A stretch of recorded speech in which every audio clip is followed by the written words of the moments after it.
How to make rhubarb pie. My mother's delicious rhubarb pie recipe. Rhubarb is one of my favorite summer treats, and nothing beats my mother's rhubarb pie.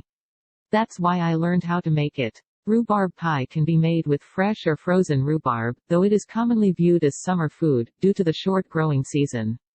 With frozen you can make it any time of the year. All you need are a handful of ingredients, and this pie comes together quickly.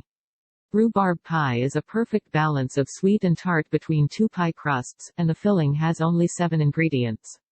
Rhubarb pie. Ingredients: 6 cups chopped rhubarb, fresh or frozen. 1 cup sugar, 1/8 teaspoon salt, 5 tablespoons all-purpose flour, 2 tablespoons butter, 1 tablespoon lemon juice, half a tablespoon cinnamon. 2 pie crusts. I use deep dish. Instructions: cut rhubarb, if fresh, and put in large mixing bowl.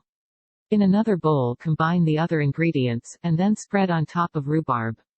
Mix until all rhubarb is coated, then pour filling into the bottom pie crust. Place pieces of butter on top of filling. Cover with second pie crust for the top.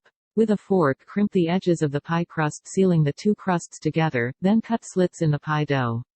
Bake in a 450-degree oven for 35 to 40 minutes, until the crust is golden brown and rhubarb is tender. I like to see some of the juice bubbling out of the slits, usually this indicates pie is ready. Allow pie to cool for 15 minutes before slicing. Serve with whipped topping, or vanilla ice cream. Tip: fold some aluminum foil around the edges of pie, to keep crust from becoming too dark during baking. Thanks for watching and would appreciate a like.